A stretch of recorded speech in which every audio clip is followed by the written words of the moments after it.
वो कथा शिव पुराण में जो विस्तार से है।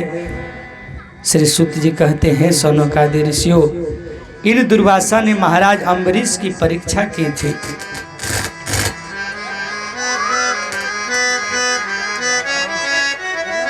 अच्छा, परीक्षा भी कैसे किए थे?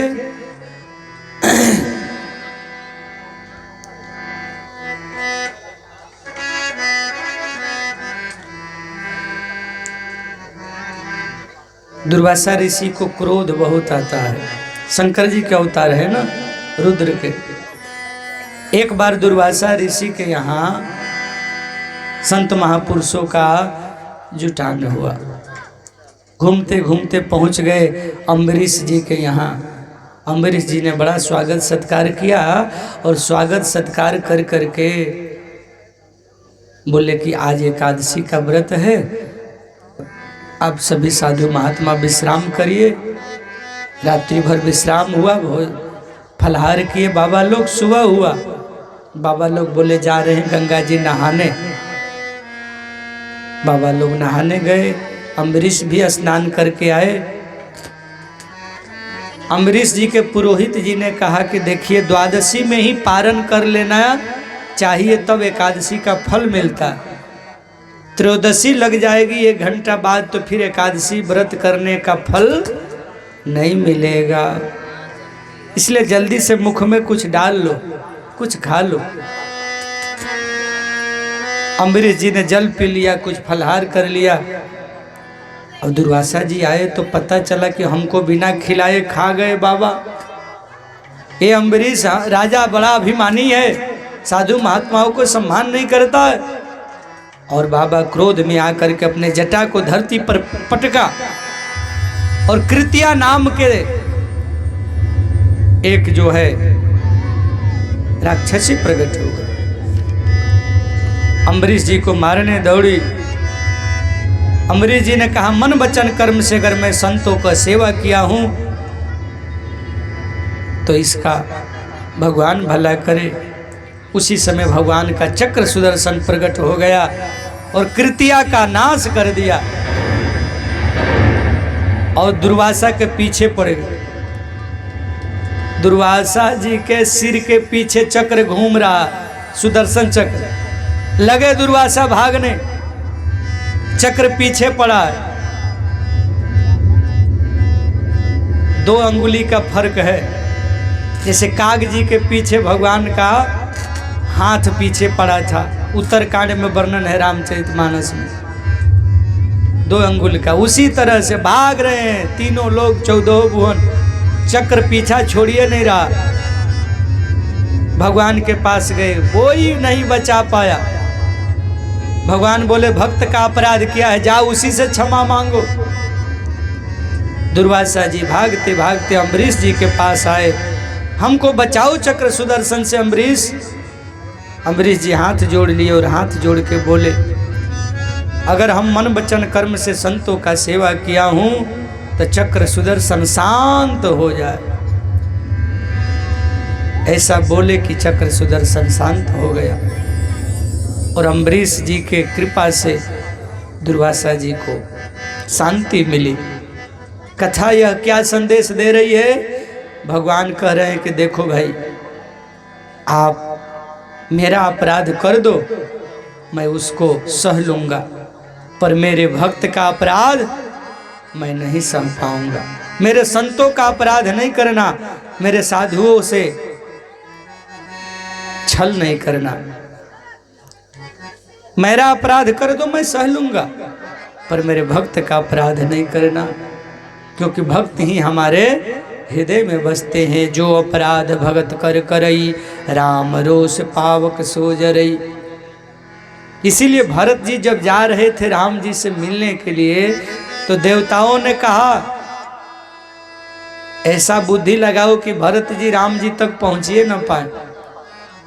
सरस्वती को बोले, सरस्वती ने फटकार लगाया, ए दुष्ट देवताओं, शर्म नहीं आती है? भगवान के भक्त से बैर लेने जा रहे हो। मंथरा का बुद्धि बिगाड़ दिया मैंने, उस समय कर दिया। मेरी शक्ति नहीं है कि मैं भरत का बुद्धि बिगाड़ दूं।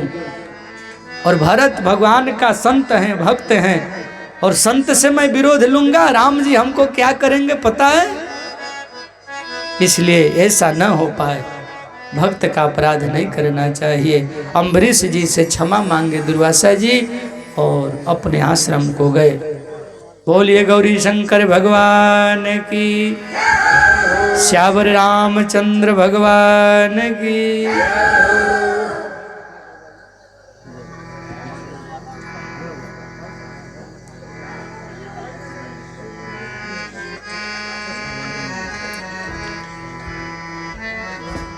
अकबर और बीरबल के दरबार में कई कई चर्चाएं हुआ करती थी। बीच बीच में अकबर उठपटा प्रश्न कर दिया करता था। एक दिन प्रश्न कर दिया है, ओ बीरबल महाराज, आप जब इतना विद्वान हो तो आपके घर वाले तो बहुत विद्वान होंगे, क्योंकि किसी ने बीरबल को नीचा दिखाने के लिए अकबर के कान में जाकर कह दिया था, अकबर भले विद्वान है पर उसके माता पिता बिल्कुल बिना पढ़े लिखे हैं, सब के सब बुड़बक हैं। अगर बीरबल को हराना है, नीचा दिखाना है, तो उसके माता पिता को, उसके परिवार वालों को हरा दो, अपने चुप हो जाएगा बीरबल। एक दिन बीरबल के परीक्षा लेने के लिए अकबर ने कहा कि अपने माँ पिता से मिलाओ एक बार। बीरबल बोला ठीक है, कल मिला देंगे। तुम्हारे पिताजी जो मैं पूछूंगा उसका जवाब देना पड़ेगा। बोले बिल्कुल देंगे, जब मैं उनका बेटा होकर के इतना विद्वान हूं तो जान जाओ वो कितना विद्वान होंगे। बैठक हो गई, सब लोग बैठ गए। अकबर बैठ करके बीरबल के पिताजी से पूछने लगा, ये बताइए वेद कितने हैं। अकबर के सवाल सुन करके बीरबल के पिताजी कुछ नहीं बोले। फिर बोले आपके हिंदू धर्म में क्या रखा है? हमारा इस्लाम ऊंचा है। बीरबल के पिता फिर भी कुछ नहीं बोले। बोले आप लोग ये कभी परिक्रमा लगाना, कभी एकादशी करना, कभी वो ये करना, ये सब क्यों करते हैं, क्या करते हैं? फिर भी कुछ नहीं बोले, चुप थे। देखिए 100 बोलने वाले को एक चुप वाला हरा सकता है। अकबर ने अंत में बीरबल से पूछा, बीरबल महामूर्ख से पाला पड़ जाए तो क्या करना चाहिए? बीरबल ने कहा चुप रहना चाहिए। इसका मतलब हम मूर्ख हैं, तुम्हारे पिताजी चुप हैं, जवाब नहीं दे रहे? बोले हाँ वही समझो, वही समझो। हाँ गजब गजब सवाल कर दिया करता था अकबर। आप इतने बढ़िया से सुन रहे हैं, शांति से, अच्छा लग रहा है, थोड़ा और हल्ला ना हो तो और अच्छा लगेगा। ये बीच बीच में बैठी है बच्ची लोग हल्ला कर रही है, थोड़ा शांत रहो बाबू। अकबर ने एक दिन कहा, एक बात बताओ बीरबल, तुम्हारे यहाँ सियावर रामचंद्र की, रधावर रामचंद्र की क्यों बोला जाता है? बीरबल ने कहा बर का अर्थ होता है श्रेष्ठ। सियावर यानी बर मतलब जो श्रेष्ठ होते हैं, अच्छे होते हैं, उनका जय बोला जाता है। अकबर ने दिमाग लगाया,